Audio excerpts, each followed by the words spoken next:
ஓம் நம சிவாய. வணக்கம். நான் ஜோதிடர் மகேஷ்ஜி பேசுகிறேன். சினிமா துறையில் ஜெயிக்கும் ஜாதகம். இப்போ இந்த பதிவில் நான் சினிமா துறையில் ஜெயிக்கக்கூடிய ஜாதகத்தை சொல்லியிருக்கேன். சினிமாவில் ஜெயிக்கிறது அப்படின்னா சினிமாவில் ஒரு பேர் தெரிகிற அளவுக்கு அவங்க வந்துடுவாங்க. சினிமாவில் தொடர்பில் இருப்பாங்க. ஆனால் நல்ல ஒரு பெரிய அந்தஸ்தில் பெரிய அளவுக்கு சம்பாரித்து கோடிக்கணக்கில் சம்பளம் வாங்கிறது, அதே போல் மிகப்பெரிய ஜாம்பவனாக சினிமாவில் இருக்கிறதெல்லாம் சுய ஜாதகத்தில் அது தொழிலை வச்சு தான் நம்ம பார்க்க முடியும். இதில் நான் சொல்லியிருக்கிறது சினிமா துறையில் ஈடுபட்டு அதில் தொழிலாக வேலையாக பார்த்துக்கிட்டு இருக்கவங்க. ஏன்னா சினிமாவில் ஈடுபடணுன்ட்டு 90% பேருக்கு ஏதாவது ஒரு உறுத்தல் இருக்கும். அது ஏன் அப்படின்னா சினிமா அவ்வளவு பெரிய மீடியா, எல்லாரையும் கவரக்கூடிய ஒரு மீடியா. ஆனால் அதில் ஒரு சிலருக்கு ரொம்ப இன்ட்ரெஸ்ட் இருக்கும், அதே சினிமா துறையில் வேலை செய்யணும் அப்படின்ட்டு. அவங்க பார்க்குறது எந்த வேலையாக இருந்தாலும் சினிமா துறை கிடைச்சா அந்த வேலையை விட்டுட்டு சினிமாவுக்கு வர்றதுக்கு முயற்சி பண்ணுவாங்க. சில பேர் சினிமாவே முயற்சி பண்ணிகிட்ருப்பாங்க. அப்படிப்பட்டவங்களுக்கு நான் இந்த பதிவில் சொல்லியிருக்கிற ஜாதக அமைப்பு இருந்தால் அவங்களுக்கு சினிமாவிலேயே தொழில் அமையும், சினிமாவில் ஒரு நிலையாக இருப்பாங்க. ஆனால் மிகப்பெரிய ஜாம்பவனாக ஆவாங்க, கோடிக்கணக்கில் பணம் சம்பாதிப்பாங்க அப்படின்னா அது சுய ஜாதகம் தான் சொல்லும். அதை தான் நான் தெளிவுபடுத்திட்டு தான் இந்த பதிவில் நான் சொல்கிறேன். ஏன்னா இந்த பதிவை கேட்டவுடனே சரி நம்மளுக்கு இந்த அமைப்பு இருக்குது, நம்ம சினிமாவில் மிகப்பெரிய ஜாம்பவன் ஆயிரும், மிகப்பெரிய கோடீஸ்வரன் ஆயிரும் அப்படின்னு நினைக்க வேணாம். ஆனால் சினிமாவில் அவங்க இருப்பாங்க, தொழில் செஞ்சுக்கிட்டு இருப்பாங்க. தொழிலில் ஓரளவுக்கு அவங்கள சினிமா வாழ வச்சிட்ருக்கோம். அதற்கான அமைப்பை தான் நான் இதில் சொல்லியிருக்கேன். இப்போ சினிமா அப்படிங்கிறதுல அது கலைத்தொழிலாகிடுது. அந்த கலைத்தொழில் அப்படின்னாவே கலைகளோட தெய்வம் யார்? சரஸ்வதி தான். அந்த சரஸ்வதியோட நட்சத்திரம் எதுன்னா ஹஸ்த நட்சத்திரம், கன்னி ராசியில் இருக்கக்கூடிய ஹஸ்த நட்சத்திரம். அதில் தான் சரஸ்வதி தேவி பிறந்தது. அந்த நட்சத்திரத்துக்கு அதே தேவதை அவங்க தான், சரஸ்வதி தான். இந்த நட்சத்திரத்தில் பிறந்தவங்களுக்கு இயல்பாகவே சினிமாவில் தொழில் அமைஞ்சிரும். அதுவும் இவங்களுக்கு சினிமா தொழில்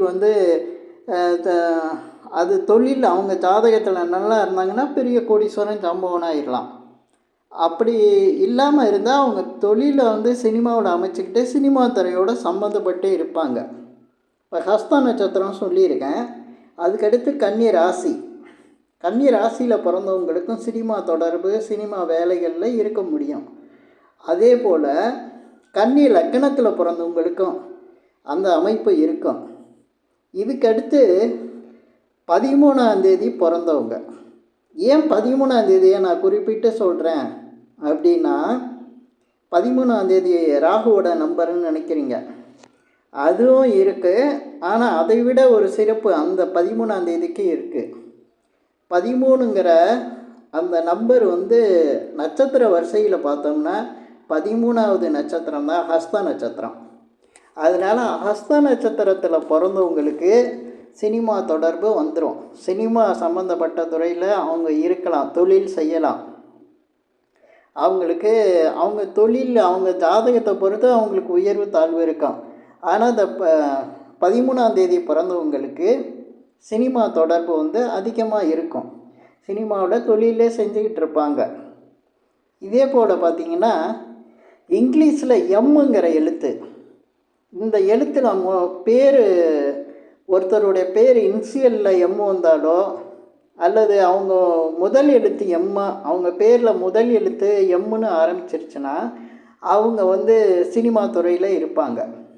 சினிமா அவங்களுக்கு தொழில் கொடுக்கும். ஏன் அப்படின்னா ஆங்கில வரிசையில் இப்போ ஏலேருந்து என்ன ஆரம்பிச்சிங்கன்னா 13ஆவது எழுத்து தான் எம்மு.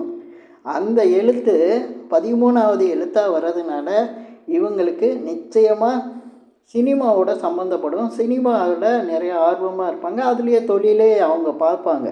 அந்த தொழில் இது கிடச்சிரும் அவங்களுக்கு. இதுக்கு அடுத்து பார்த்திங்கன்னா எழுத்தில் வந்து பி, அதாவது பாலா, பாரதி ராஜா, பாக்கியராஜ் இப்படிலாம் வருதுல்ல, அந்த பிங்கிற எழுத்து வந்தாலே அவங்க சினிமாவுக்குள்ளே வந்துடுவாங்க. ஏன் பி எழுத்தை சொல்கிறேன், அது ஆங்கில வரிசையில் இங்கிலீஷில் எழுத்தில் பார்க்கல 2வது எழுத்தாக தானே வருது அப்படின்னு நீங்கள் கேட்கலாம். ஆனால் இந்த பிங்கிற எழுத்தை 1 3ன்னு போட்டு இணைச்சா தான் அது 13.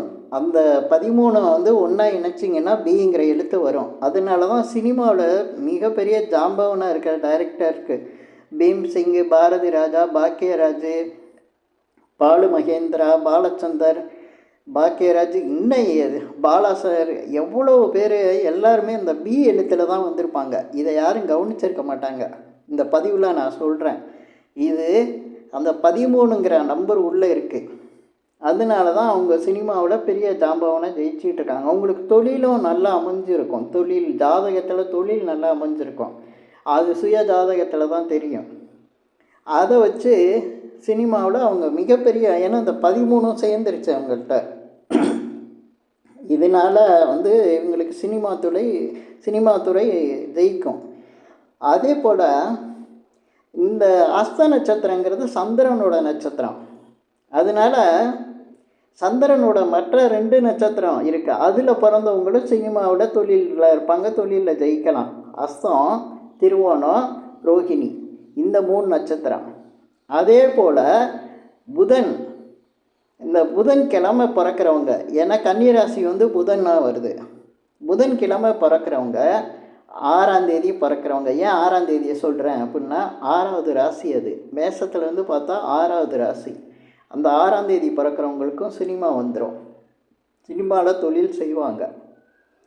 ஏன்னா அந்த கன்னிராசிக்குள்ளே எது எது சம்மந்தப்படுதோ அதில் எல்லாமே இவங்க வந்துடுவாங்க.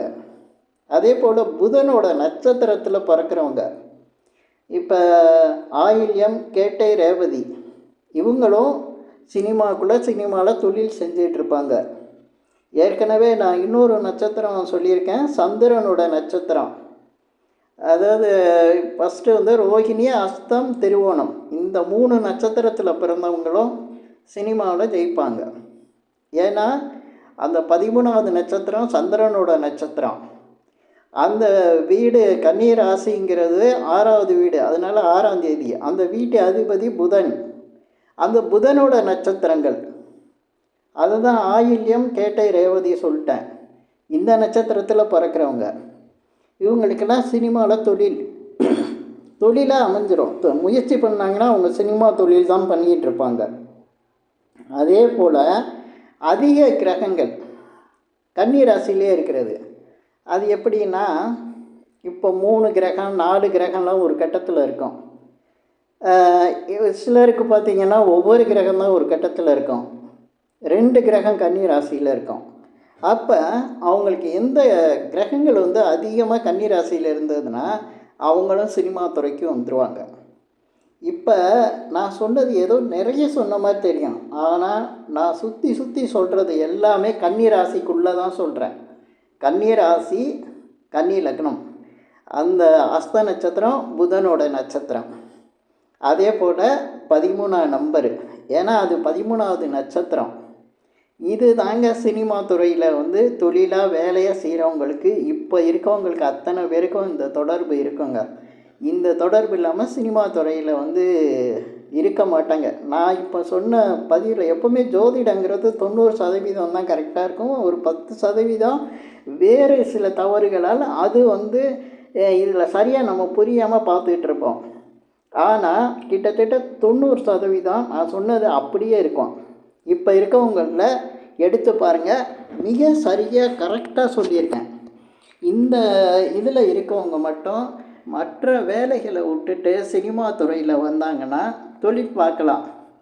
ஆனால் இந்த அமைப்பு இல்லாமல் சினிமா துறைக்குள்ளே வரவங்க இதை விட்டு போயிடுவாங்க.